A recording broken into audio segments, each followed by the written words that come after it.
What's up, guys? I was just on with Roger, and we sent him some books. And I think this is our, I want to say fifth time, fifth time working on books. Um, and I think it's either a third or fourth year. I think third year going into this that we've done this. And just want to thank him again for, again, he's, just so generous with his time and his knowledge. I could tell for those of you that joined the the live stream, you know, everybody was engaged, and I always learn something new when we talk about these processes. Of course, I've never pressed a book, I've never cleaned a book, but watching Roger's passion for it, it makes me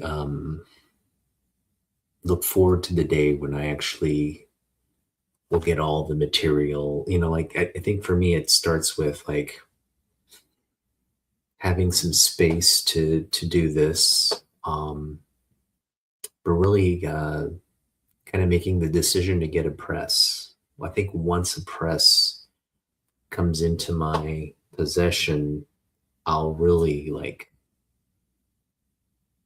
The other thing is, of course, time. You got to have some time to do it. But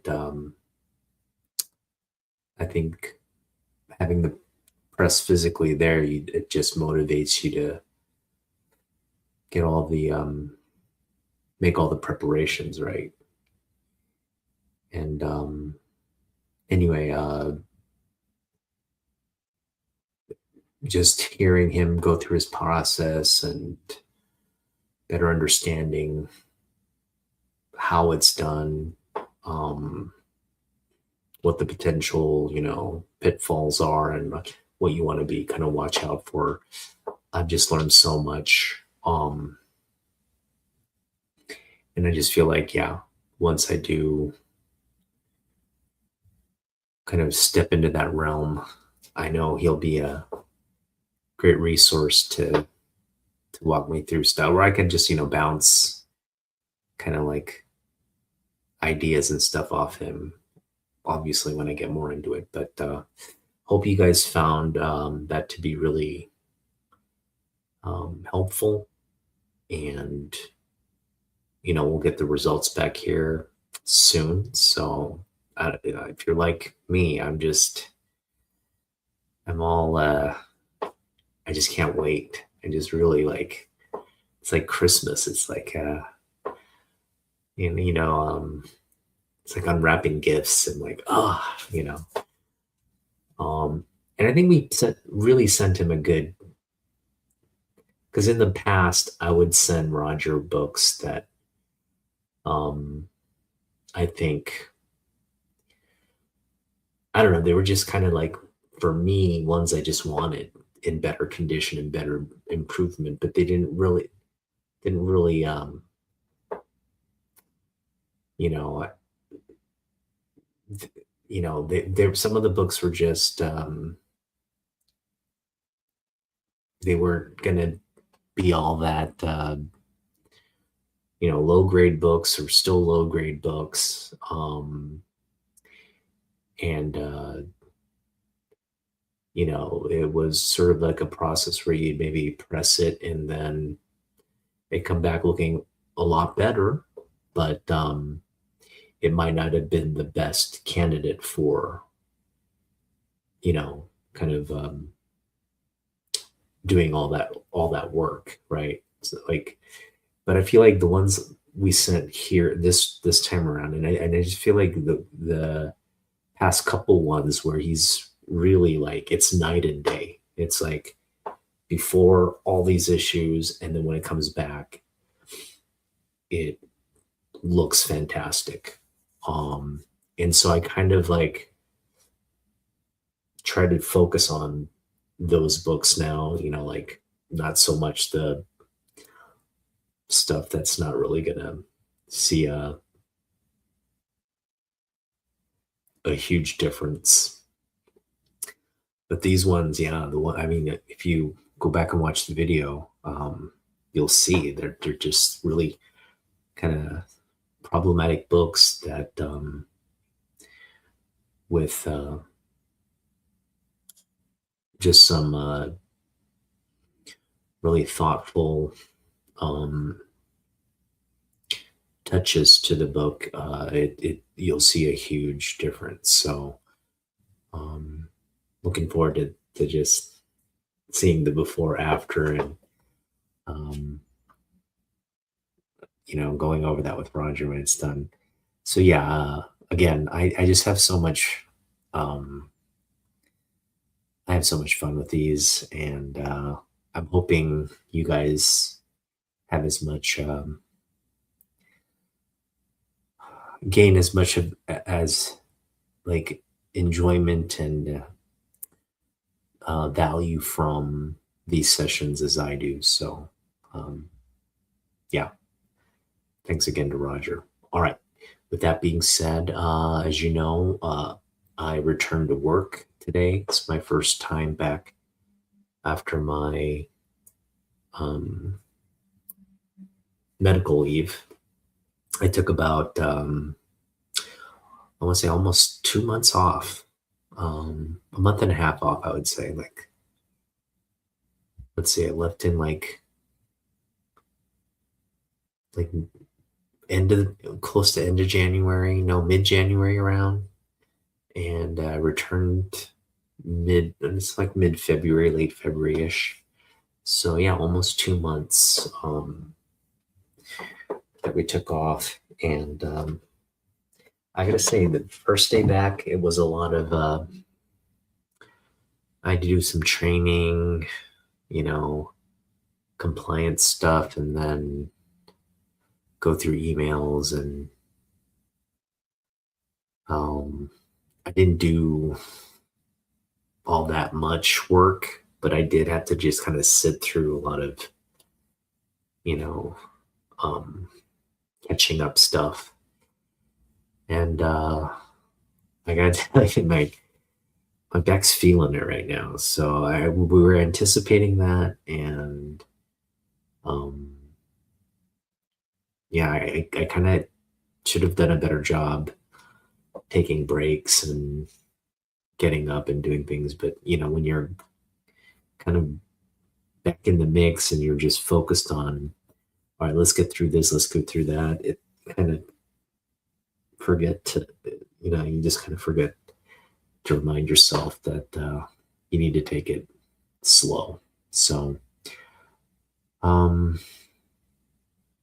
yeah, it is what it is. I mean, moving forward, it's like, this is the thing I have to manage. I just have to manage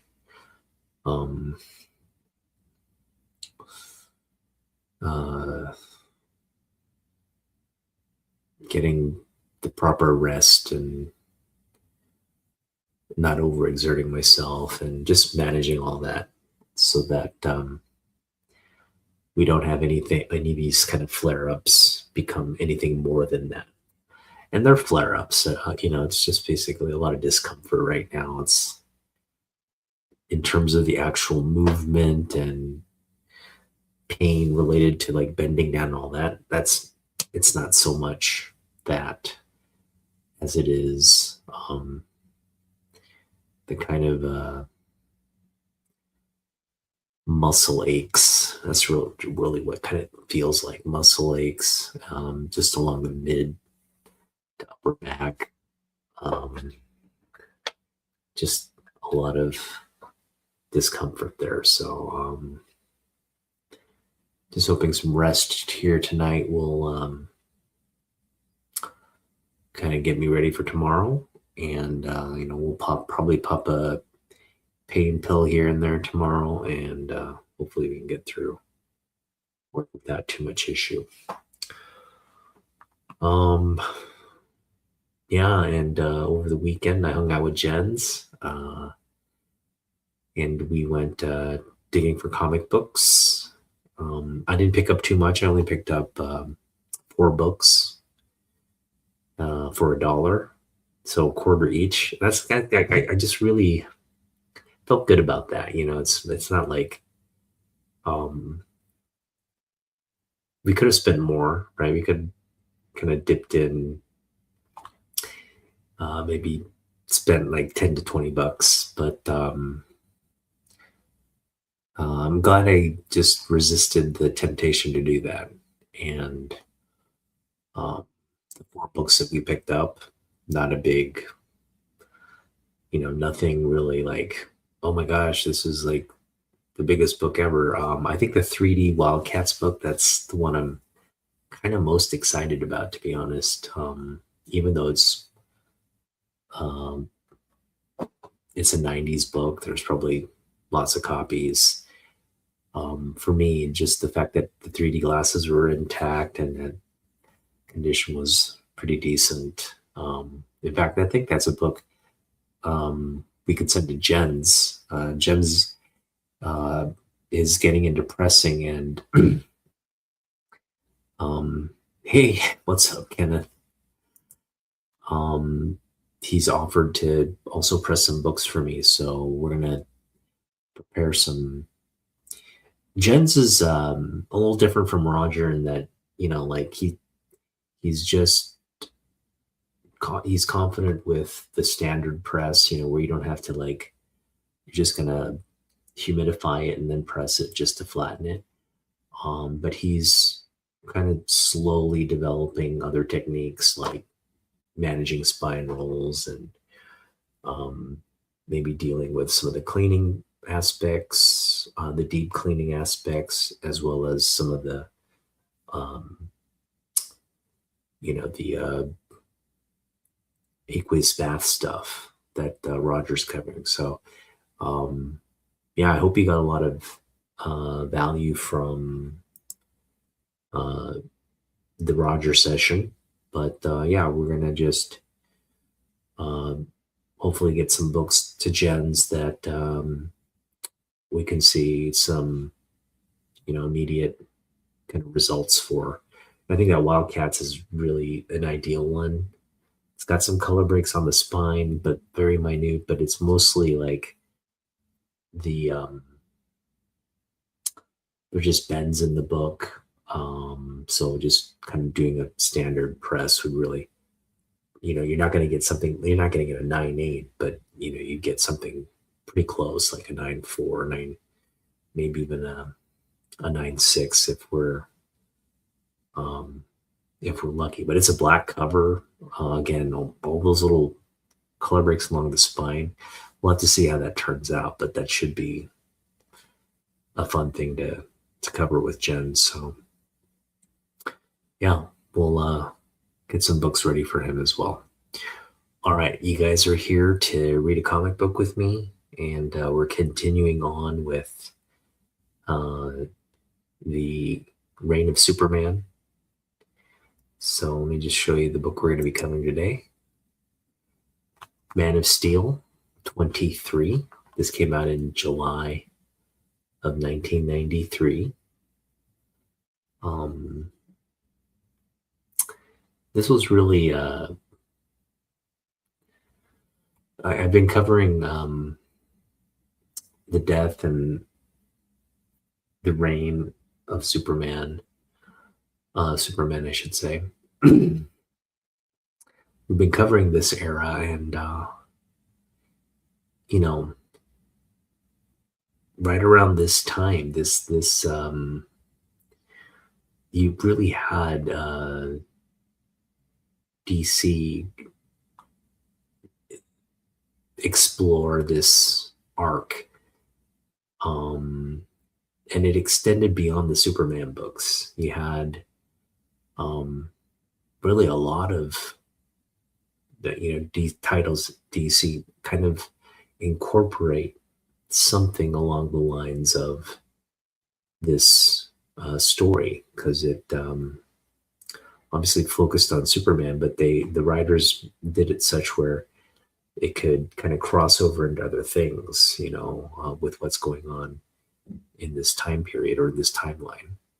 So we're not going to get deep, and obviously if we got into that, we'd be reading a lot more comic books and expanding the footprint of books we'd want to cover. But this is definitely one of the core stories. So we're going to just focus mainly on the Superman titles and go from there. Just know that there's um, sort of parallel kind of stories running along with the Superman Reign of Superman, and that we're not going to cover all that. We're just going to focus on the Superman titles primarily. All right, let's get into this here. All right, so this one, it's interesting because this version has kind of taken out all the ads. So what you're going to see are just the comic book panels without any of the interior ads, which is good for us. We don't have to mess around with. I kind of like looking at the ads, to be honest. Gives us kind of a period, gives us a window into the period, but it's fine without it too. This is the worst section of Suicide Slum. Even the fast money of Easy Street doesn't trickle down here. Shark enforcers, toting Toastmasters, stalk the Man of Steel through alleys shadowed by the bombed out shells of ancient tenements. Cut the voiceover frame. We've been stalking the Man of Steel for a week now. It's time to get on with the action. I saw him go into that alleyway. Ends in a blind courtyard surrounded by tall buildings. Even that dipstick's rocket boots ain't gonna save him. So where is he? Knew they were following me. It's the Man of Steel. Hard to find a battleground where innocent bystanders won't get hurt. Toast him. Dutch said the Toastmasters were supplied by the White Rabbit. It was the last thing he ever said before somebody offed him, so I figured I had to find myself some new pigeons. So sing, pigeons, sing. Where can I find the White Rabbit? Arg. Just recording it for posterity, man. Making sure the world knows what happens to Finks. A little reminder, Flyboy. Maybe the bunny don't want to be found. Thump, thump. I don't like your guns, Video Man, and I don't like you. Yay! Now, where's the bunny? Wouldn't tell you if I knew. Rather take my chances with you than the White Rabbit. You're going to take your chances with the cops. I'll be out tomorrow, man. You can't prove nothing. You got this whole thing on film, didn't you? The cops just might be interested. But one thing's for sure, your pieces aren't going to make it back onto the streets. Our people paid a fortune to acquire that tape before the police knew what they had. As WLEX news editor, I can tell you it was worth it. Include a tagline, something like, this video was made by gang members to record their victory. The victory belonged to the Man of Steel in his one-man war on crime. That report alone will increase viewership by 20%. WGBS appears to have a semi-exclusive with Superboy. Perhaps WLEX should form an arrangement with the Man of Steel or one of the others. That tape. WLEX will make its choice soon, Connolly. I plan to hold on to it privately, at least for now.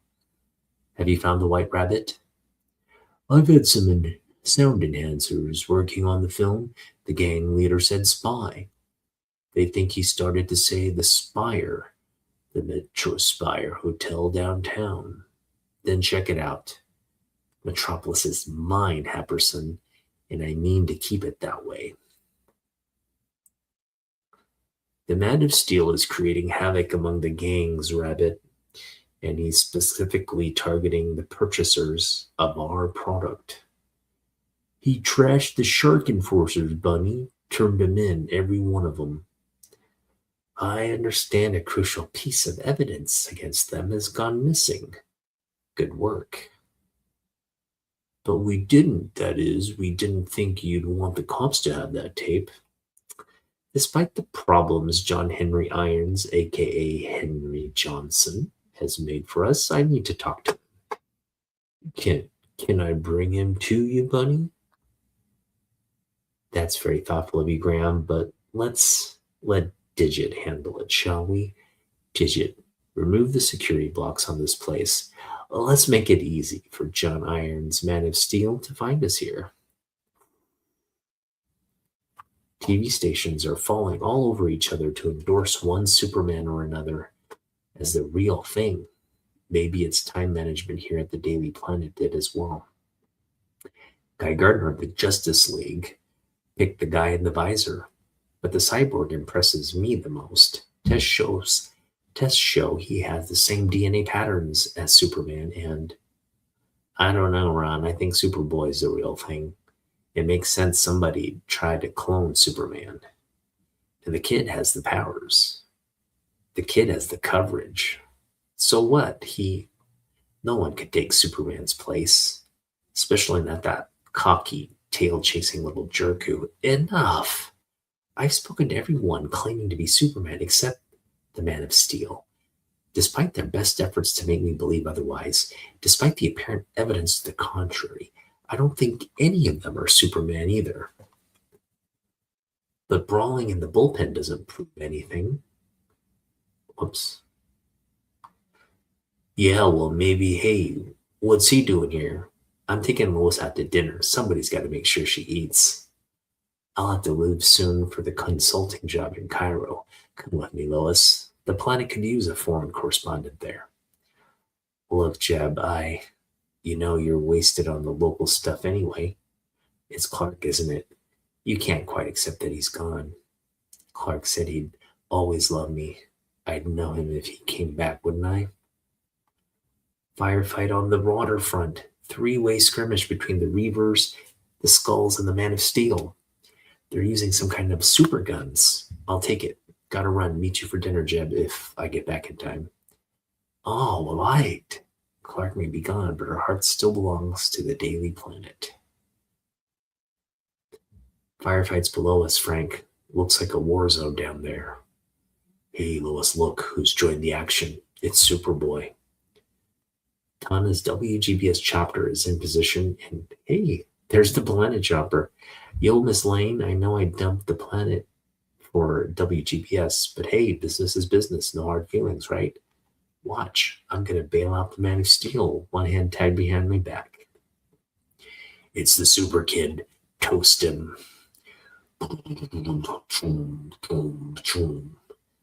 What are those guys shooting? Rockets? Missed. Missed again. Boom. Frank. He's dodging the blast. We can't fight two of these super guys. He's getting closer. Run. The chopper's gonna blow. Only chances to bail out. I hope I hit water. Oof. Are you all right, Miss Lane? I'm fine. How do you know my name? There he is. Saved her. News Time wants to offer you an exclusive. Can I have your autograph? This seems familiar. The rescue, the mob scene, the way I met Clark. And like Clark, he's planning on leaving without answering any questions. Hold it right there, Buster. The others have been falling all over themselves, trying to convince the world they're Superman. What about you? I never said I was Superman. And now, if you'll excuse me. The number of gang members, unfortunately, did escape. But they'll think twice before using Metropolis as their private battleground. That's a wrap. Thanks. Come here, Superboy. Don't call me that. Hey, what are you doing? Those gangs had information I needed, weapons I planned to destroy. You drew their fire on purpose. They were shooting at you. I didn't want you to get hurt, so sue me. Yeah, right. And you didn't worry about who was behind you, did you? Behind me? The planet chopper was destroyed by ordnance you dodged. Destroyed, but mislaid? I saved her, but her pilot was killed. It could have been any of them. Even that little reporter who follows you around. You're saying it's my fault that pilot died? What I'm saying is the limelight's all yours. Enjoy it. But keep out of the shadows till you're ready to think things through, or more people could die. Hey, wait a minute. You're not Superman. I am. At least I'm his clone. What right do you have to lecture me? I don't think, don't I? I am careful, but am I careful of anybody but myself? Yeah, sure I am. The blight was just following too close. It wasn't my fault. Was it? Superboy looks upset. Good. I know he didn't mean to endanger us, but Frank's dead. He deserved a chewing out or worse for the stunt he pulled. The other Supermen felt wrong. Somehow, this one feels right. Almost like he has Superman's soul. Maybe there is such a thing as a walk-in spirit, after all. Man of Steel. It's one of Luthor's goon squad. Lex Luthor has information on the White Rabbit. If you're interested, follow me. There is an image war going on for the soul of Metropolis, Man of Steel. I can make this city yours. Think about it. WLEX can provide you with better coverage than WGBS gives Superboy, and your goon said you had info on the White Rabbit. Check the Metro Spire penthouse. Get the rabbit. And you've got WLEX. This isn't a popularity contest, Luthor. It's a war. Thanks for the tip, but when I get the rabbit, it won't be because you told me to. I planted the bug on him, Happerson. Don't lose him. You sure the rabbit's there? Oh, yes, it was almost too easy, almost like she wants to be found. The Metro Spire penthouse door is wide open. Why, John Henry Irons, as I live and breathe. Angora. You were expecting a bunny with ears and a tail? Surely, darling, this can't be a surprise to you. I kept telling myself it couldn't be possible. You're selling the BG-80s on the streets? BG-80s? Why, John Henry Irons? Don't you know half the romance of a product is in the name? They pay more for Toastmasters, darling. Believe me, a bloody fortune. And for old time's sake, I am willing to share the profits. After all, you invented the things. Say 80-20 after expenses? Fair's fair, after all. I have to create a marketing plans, find new customers, provide the product, while your job's already done. Dr. Angora Lapin. Meet Dr. Henry Irons, a resident ballistics genius. Irons' designs for Western weapons technology are revolutionary. Angora's expertise is in computer imaging, John. I'm sure you two will work well together. The weapons used against Kurdish rebels do seem to have been BG-60s, but the design was completed for our military. What are they doing in Kurak? Make sure Dr. Irons, Dr. Lapin will be in charge while you're away. Some of those victims were innocent women and children. An unfortunate byproduct of war, son. We'll find out how the BG-60s got out, of course. But they've had their field tests now, and they're effective, son. Very effective. No, I thought we'd had something between us, Angora. I told you what I found in Kurak.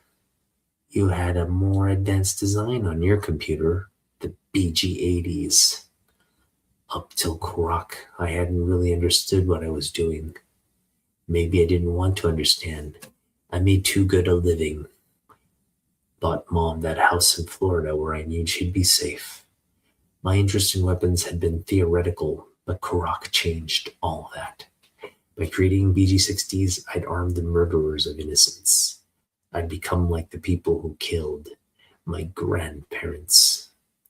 You had to know there was no real way to control the manufacturer and use of the weapons you created. You retrieved the plans from my computer, didn't you? Child's play. I even improved on the designs just a little. You supplied the guns to Karak. Me, I'd never have done that to you, darling, but it gave me the idea for all of this. Makes a good bedtime story, Angora. Maybe you'd like to tell it to the feds. You're adamant, aren't you, John? A pity, but I'm afraid you'll have to die after all. Wow. Strush. That white-haired woman blew him out the window. Something hit the tanker. Run. He's gonna fry. I gotta save him. Yow. Hot, hot, hot, hot, hot. Thanks, but you didn't have to do that. Sue probably would have protected me. I thought you had Superman's invulnerability. Are you all right? Sure, probably just psychosomatic blisters. How did you happen to be here? I was following you to apologize. I saw the babe in white blow you away. You were right. I wasn't thinking. It's my fault that pilot died. Every time I think about it, I want to kick myself. I know how hard that is. I learned the same kind of lesson myself. Same the way you did, the hard way. She's gone. She was pretty annoyed with you. So who was she? Somebody I used to know a long time ago. Calls herself the White Rabbit now. I designed the weapon that blew up Miss Lane's chopper. Bunny stole the design, and she's selling them to the local gangs. That's how I know how you feel. That pilot's death was as much as my fault as it was yours.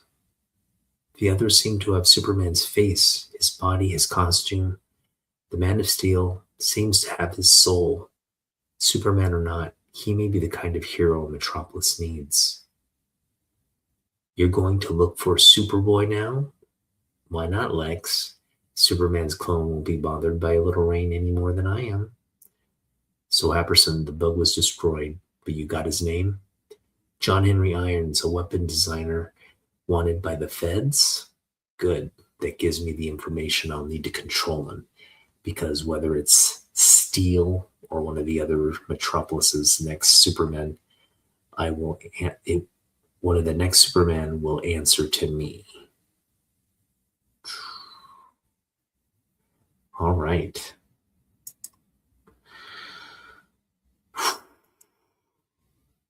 Hey, what's up, Ron?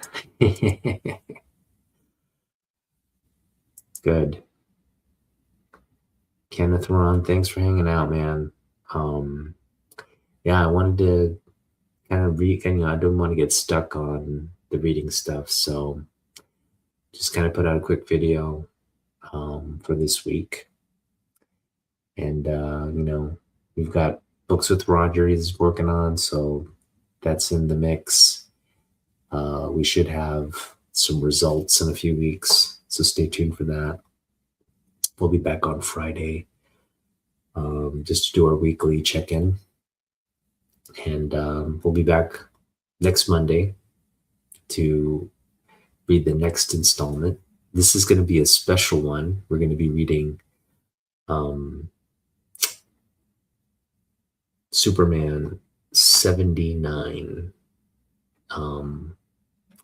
which is a really iconic cover and really pivotal book in this series. So stay tuned for that as well. Reconstruction Roger. Yeah, Roger, I was talking about it early when I hopped on. It's a real, I feel like the comic book community, because when you see these other channels talk about pressing and, it's like, it's just, it feels a little, they're mostly like in it to flip a book. Like, they're gonna press something, they got something in the wild that with a quick press and whatever, they're gonna try to some people do the grading, they do the process where they improve a book, send it in for a submission, and it comes back 9.8 or 9.6. There are channels that do that. And I'm always wary of those kinds of channels. It's like, how much of it is actually their process and how much of it is just like, um, just sort of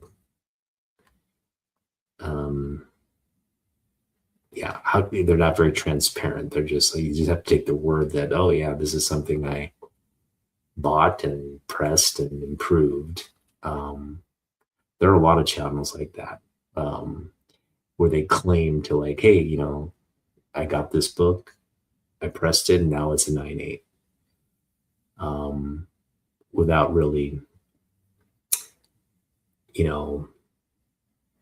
letting they have a retail account with CGC, so they're submitting a lot of books, and CGC won't ever say that they're doing things like gift grades, but you can bet if they're doing all these unboxings and that's encouraging, lower, kind of just your everyday kind of person to submit books on their own or do the same process.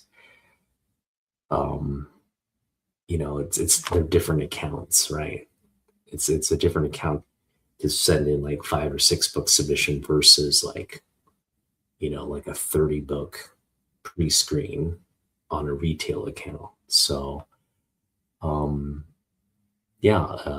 all of these like so-called quote unquote, like, oh, I pressed it, like, let me walk you through my process and all this. It's like, what, largely self-serving. It's kind of inaccurate, and there's not a lot of transparency. There are some resellers. I'm just thinking what something like, past future vintage collectibles. I mean, that's his business. He's taking books that are already sort of like potentially high grade material, but just making all the little fine improvements to really bump the grade up and get the get it looking fantastic. But even his results, they don't come back 9.8s, and he's not doing submissions to the point of like having a retail account. He's just doing it for the benefit of his customers, to give them really the best, improvements on a book that he's selling raw, and giving his assessment of what the grade is. So I appreciate channels like that versus like, again, the latter, like they've got the retail account set up with CGC. They're doing all this like supposed like improvements on the book, and they're getting the gift grades. Like that's something that only they can do, right? Without the transparency on the relationship they have with CGC. So what it boils down to is Rogers, he's like us. He's a collector first, and all of this knowledge and things he's picked up is just come out of the passion for the collecting and the hobby. And I think for all of us, that's a transition we want to see as well. Like for me, I want to see these, I care about these books that are in my collection. They're like, they're just very important pieces of property for me. These are books I want to sell. They're books I want to keep. And we're fine with low grade books, but there's an opportunity to get a book and get it looking better than it did before, or preserving the integrity of a book so that it will last for many, many more years. I mean, that's really at the heart of these um, improvement slash conservation slash preservation uh, type efforts. And so, these aren't, we're not going to get into these books graded. None of these books are going to be like 9-8 candidates or anything like that. This is just a pure um, exercise of passion and um, genuine hobby enthusiast type exercise. And yeah, I really, again, it's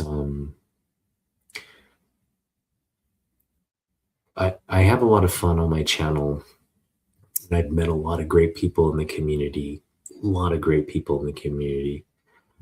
But yeah, I gotta say, these sessions with Roger have been probably the best thing for my channel. Just personally speaking, I know the AAPI stuff with Naman, that is also fun to do. I feel like that's important as well for different reasons. And I enjoy meeting all the great artists and kind of featuring that month, the AAPI Heritage Month, in our community. But I've got to say, just from a personal standpoint, the book improvement process, the whole, going over the strategy, and like I said, like initially, we're kind of saying Roger books without really understanding the before and after kind of process and all that. But I just feel like now, like, we have this really nice cadence. I know kind of what to like set aside and kind of set aside for Roger, essentially, the books or the issues that, and even when I'm looking for books, that's always in the back of my mind. It's like, although the Rocketeer was kind of didn't realize it had all the kind of molding issues, but I just was looking at the cover like, wow, this with the press could look really fantastic. And that's kind of like where my mind is with picking up books now. If it's I mean, some of the low grade books we still pick it up because we just love the book, but they're more specific, like, oh, this would be a book for Roger versus this is just a book to add to my collection. So I do kind of keep my eye out for things I think Roger would enjoy working on. And yeah, that's what I think that's why I appreciate it, because I know, Roger approaches it with, when he was talking about the Superman, all that, I could see his, like how his mind was like focused on what the result could be, right? And the potential he saw in the book in front of him. And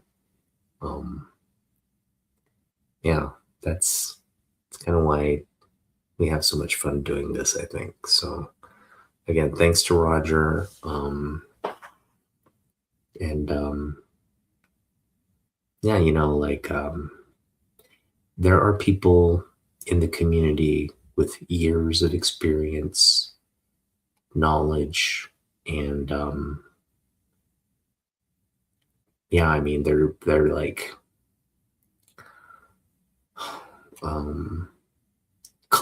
I guess you'd say they're a collecting mentor. And it has nothing to do with how long you've been doing it, but Roger's been collecting almost his entire life. it's not necessarily about how long you've been doing it, but how like how dedicated and um, kind of passionate you are about the hobby. And again, there are a few people whom I've met in this community that match that balance of like can wear the mantle of like collecting mentors. So um, just really blessed to have him as a friend.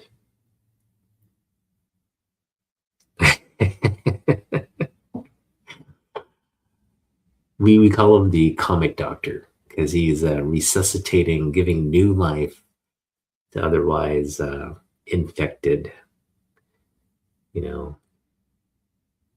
Um, what's the movie? The Outbreak. Lost cause outbreak patients. He's bringing them quarantining them and bringing them back to the health.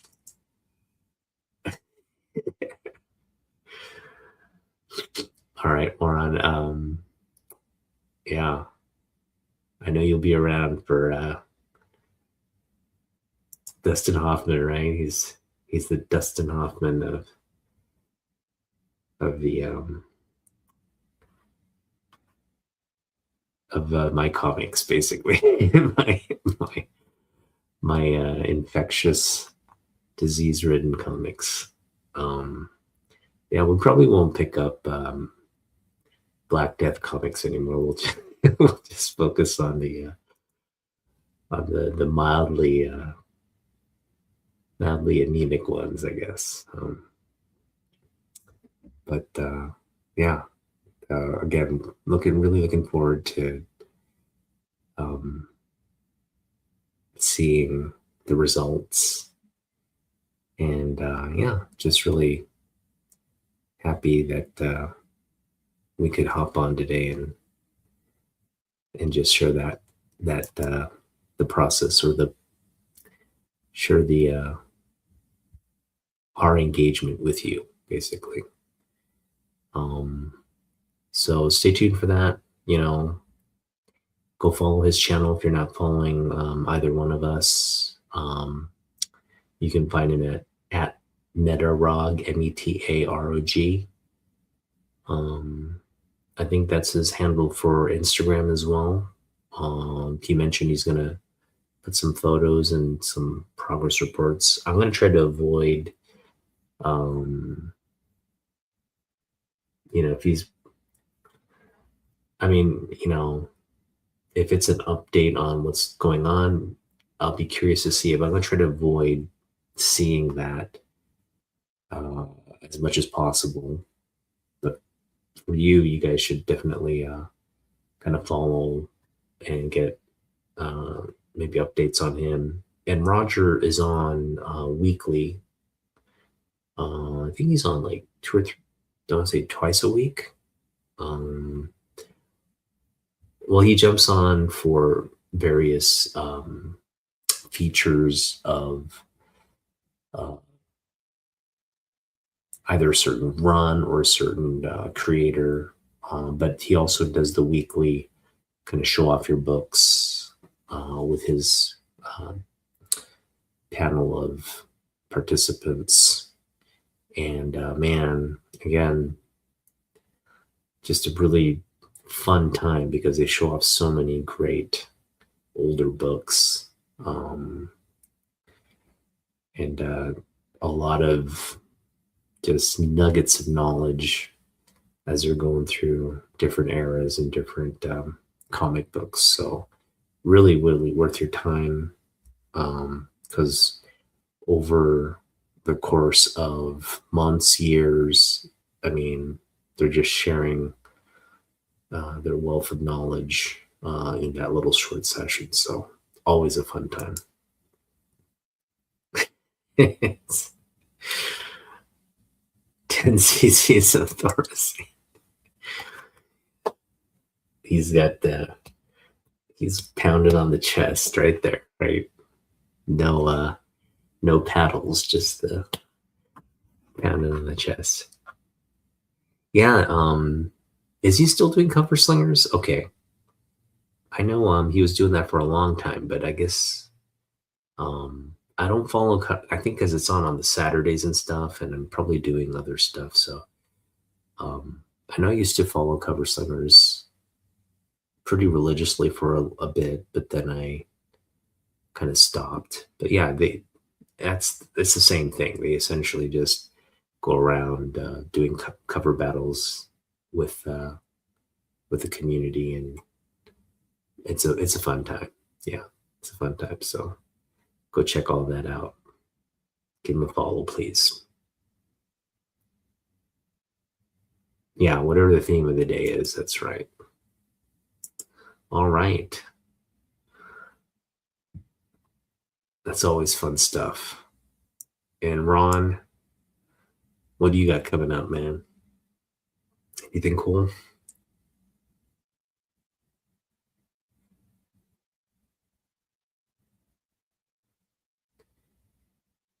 I know you got the Comic Con coming up here in May, so I'm just counting down the days. Okay, cool. What are you gonna grow? Probably tomatoes. I think everybody grows tomatoes because those are nice to have fresh. Um, Growing some herbs, maybe.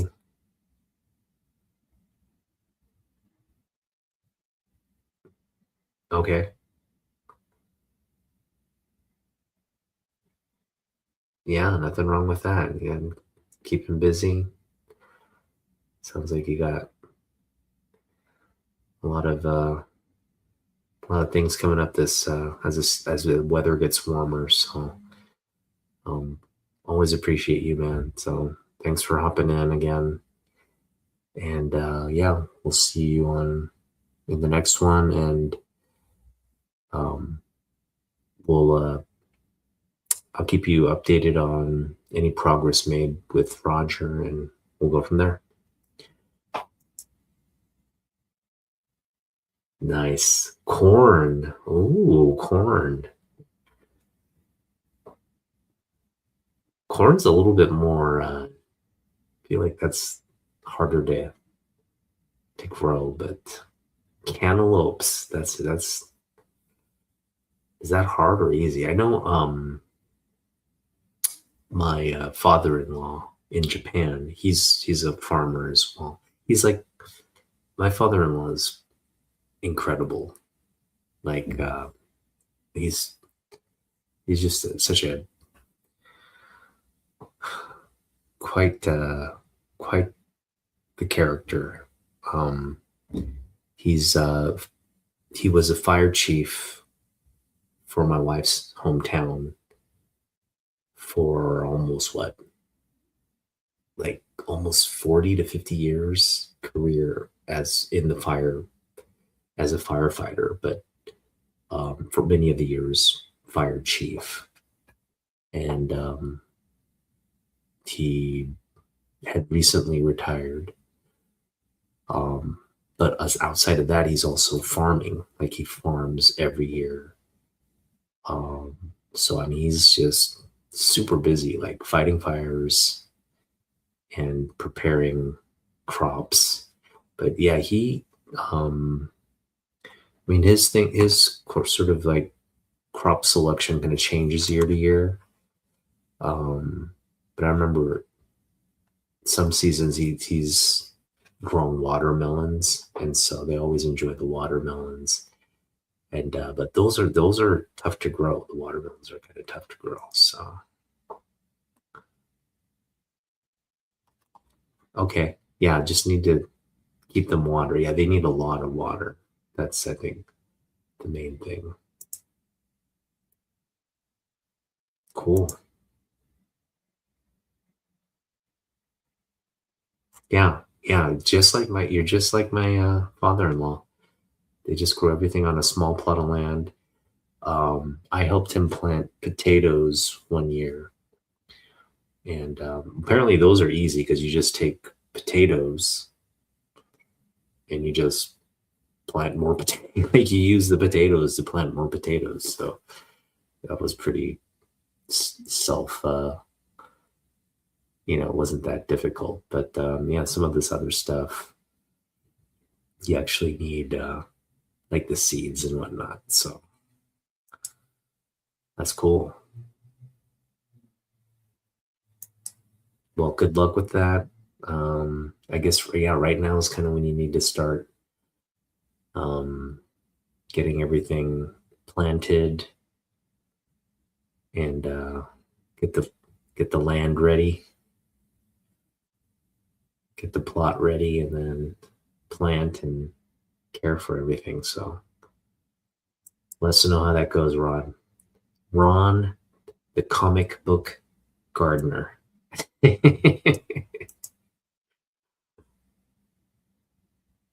hmm Yeah. Yep.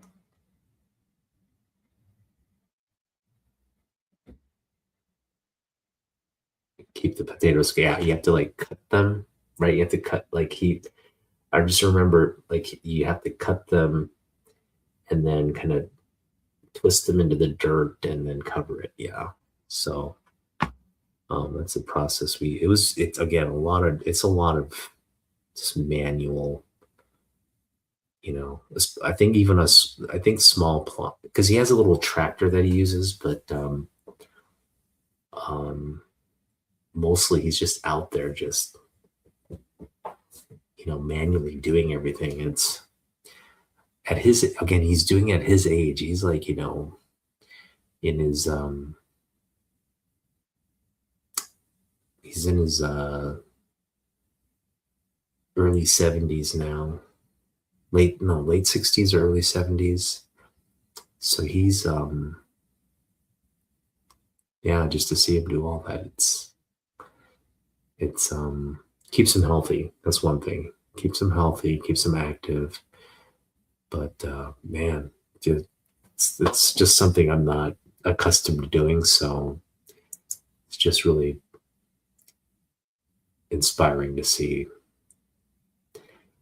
Um, it's a labor of love too. Like if you're growing your own food and you know having it, you know, be on your dinner table at the end of the day, it's always a work of an exercise of love, kind of like the comic book thing, right? It's like you gotta really put in a lot of work and then you see it pay off. Um, so it's really, you just need to be really passionate about it. So it's great. Yeah, that's the hard part.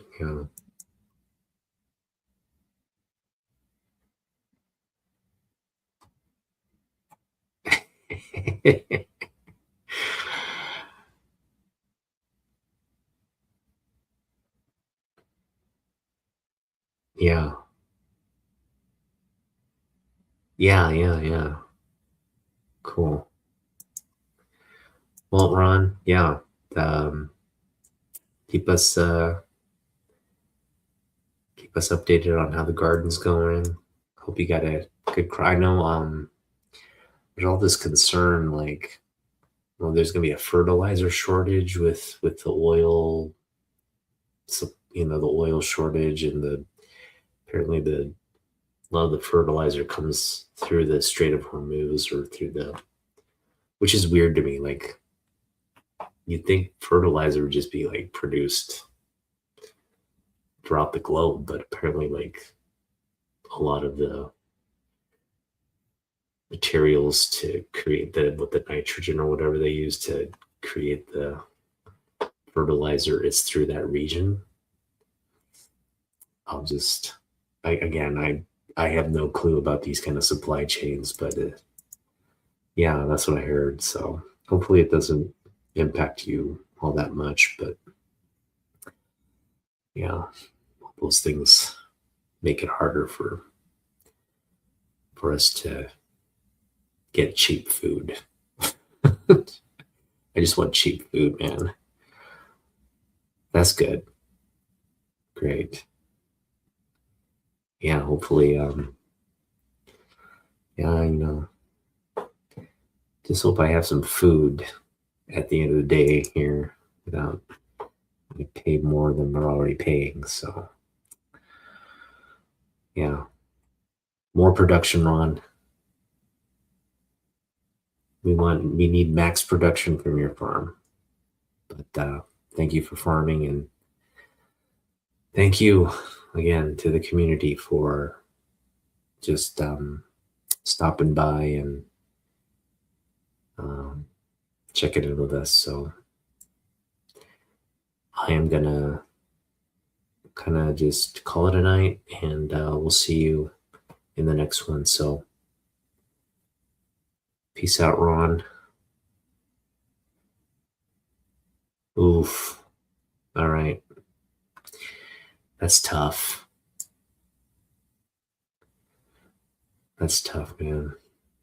Well, you know what they say, the health of our farmers is the health of our country. So if the farmers aren't doing well, then it's a good indicator that country's not doing well either. So hopefully things don't get too bad for our farmers.